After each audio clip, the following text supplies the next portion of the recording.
Hey guys, it's Mike Barnes, the financial first responder. Hey, listen, tonight I'm going to be talking to you about something majorly important, something so important that you better not click away. Now, what are we going to be talking about? The other day I was talking about XRP or crypto, dealing with making sure that you actually click the right button, whether you've done certain things on that IRS 1040 form. Today, I'm going to be talking to you about what the difference is between community versus common law property states. Now, you may be saying, well, that's not a big deal, Mr. Financial First Responder. I got all my stuff together. Well, if you stay tuned and you listen to the end, I'm quite sure you're going to find out some interesting things. Look, this information is for educational purposes only. I am a licensed financial advisor. I do work with attorneys to help you with some of the issues we're going to talk about tonight, as well as tax professionals. And so my team, the people I work with, will help you get to where you want to be if you just listen. We understand that most people fail because they just don't get started, or they fail because they don't have a plan. So without further ado, let's get started. Digital assets exposed. You see, when we talk about digital assets, what are we really talking about? Your wealth could really disappear in a blink of an eye. Now, what do I mean by that? See, those digital assets can be lost forever without proper planning. Now, most of you have opened up accounts through various custodians or various networks, platforms, whether you were using crypto.com or whether you were using Uphold or you were using Coinbase or Gemini or Kraken or MetaMask, whatever it was that you were doing digital assets, I need you to pay attention, because modern financial advisors, modern people who are in the financial industry have no clue how to handle this asset. I told you the other day that I'm a part of the digital asset certificate for financial professionals, and I am going to talk to you for the next few minutes, about 13 slides, so if you bear with me, about what you need to do to be successful. See, it's not how much you make, it's how much you keep. And when we talk about digital assets, the things that are digitally that you have access to, we need to figure out how to keep those things from passing on after we're gone. Fair enough? Fair enough. So the first thing let's talk about just digital asset management.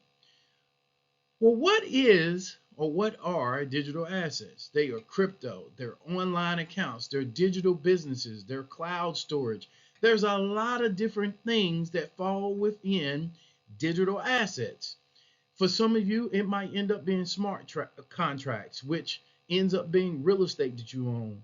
It may be different businesses that you have clearly and specifically online that you run. It could be coaching businesses. It could be a lot of different things that you do or use digital assets for. Now, if those things are not properly planned for, they tend to disintegrate if something happens to the major contributor. Let's not let that happen. What are we talking about? Ownership. Digital assets allows you to have greater ownership of your intellectual property, of the things that you create. The biggest lie that I hear or I see as a financial first responder, financial advisor is, or as a fiduciary, is ownership does not mean or does not equal access. Just because you own it, like if something happens to you and you leave it behind to your children or to your spouse, will they actually have assets or be able to have ability to get to the assets by access? Those are the things that you have to ask. You know, do they have the ability to get to the passwords? Do they have the ability to get to the actual phrases or signs or wonders, if we want to use it that way, to actually open the actual accounts? Well, we're going to talk a little further about that. So let's get started. You see, we're talking about community property states, and there are 9 states that if you live in any one of these states, I need you to be aware of. You see these two judges? They don't look too happy. That's because they have to rule over your situation because you're dead and gone. So, Arizona, California, Idaho, Louisiana, Nevada, New Mexico, Texas, Washington State, Wisconsin. Here's the gist of it. The assets are acquired during marriage. It's owned 50-50. Now, you may say, well, wait a minute. I was given this particular property or this asset, my crypto, before I got married. Hey, that's one exception. And then B, if someone gives you a gift while you're married, as long as it's titled to you, then you get, if something happens, you own it. Now, understand, we're going to be talking about probate, which all probate is the titling of assets. So guess what? If there is no titling or correct titling, you may have to go through probate. Well, you don't may, you will.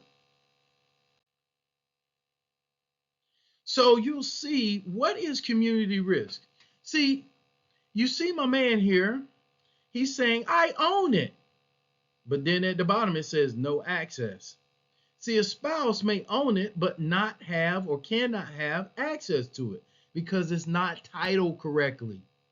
I need you to understand, if it's not titled in your name or it has not had a document that lists you as the beneficiary, the person who's going to be in charge of it after the decedent, the person, i.e. you or your spouse, is dead, then it has to go through probate.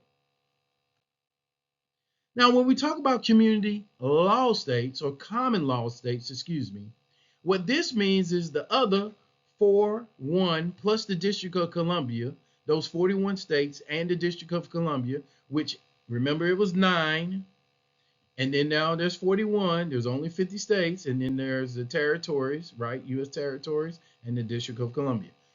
Well, according to this, if they're part of the common law states, ownership belongs to the person whose name is on the asset. So guess what? If it's on the asset, you got open assets, which means you have ownership. But if it's not on the asset, guess what you have? Zero, nilch, danada, nothing. So what I'm saying to you in essence is it's time for you to get yourself in order. Because some of you have digital assets, and they're probably a good portion of your total portfolio. Matter of fact, we say that in our community, if a person has 5 to 10% of their total wealth in digital assets, they make 1 or 2 mistakes. They don't have it titled properly, or they have forgotten or have never decided that at some point they're going to die.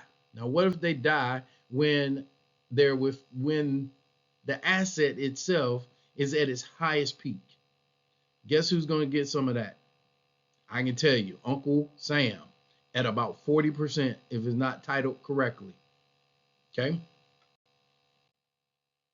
Now, we talk about common law risks. Now, see, as a spouse, you may receive nothing at all without proper planning. See, we used to say in the Marine Corps, piss poor planning equals, or piss poor preparation leads to piss poor planning. Proper planning leads to proper production or planning. Okay, so plan, plan, plan. Plan, then organize, then direct what you need to do so you can control that asset. Now, if you have not done any planning and you haven't been organizing with your financial professional or your attorney or your tax professionals and directing where that asset goes so that you have control, then you're wrong. You need to do that ASAP. Now, when we talk about this, we're talking about living trust and we're talking about estate planning. We're talking about the real threat is the lack of planning destroys all generational wealth.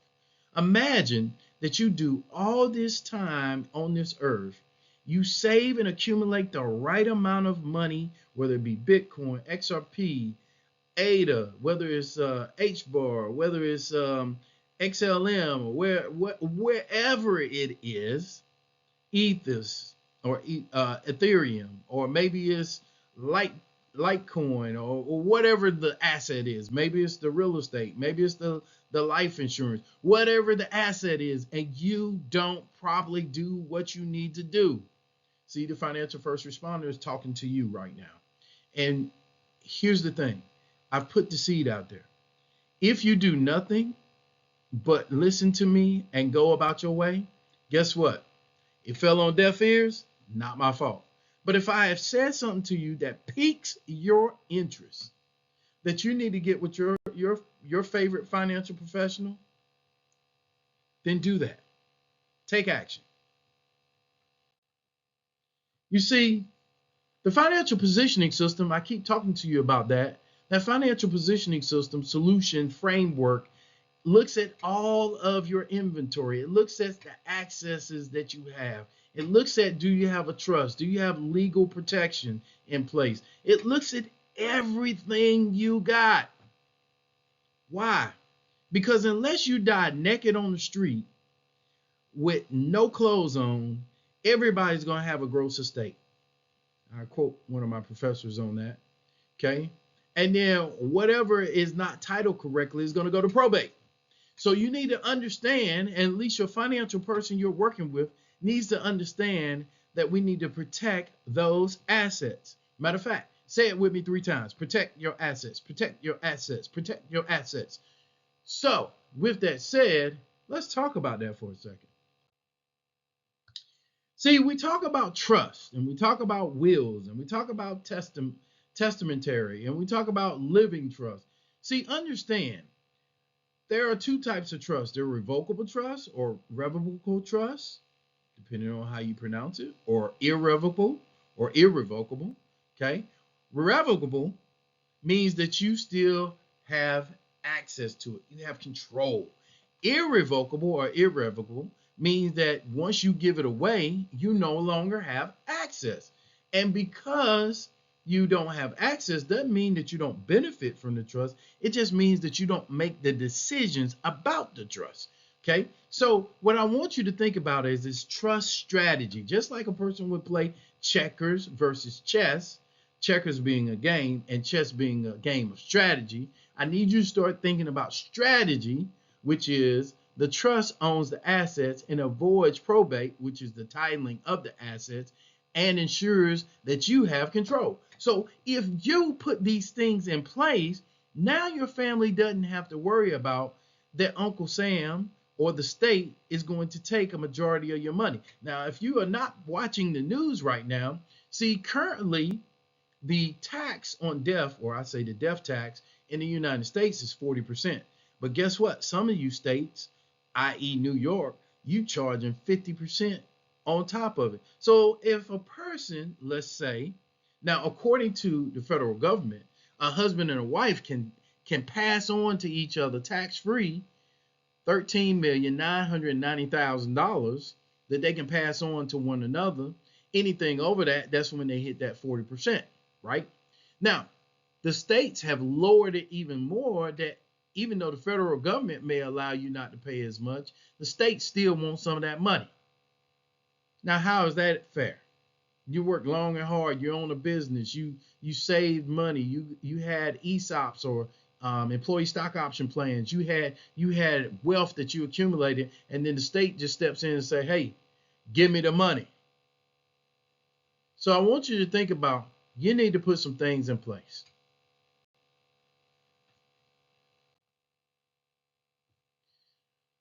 We talk about a final message, and I talk to people all the time.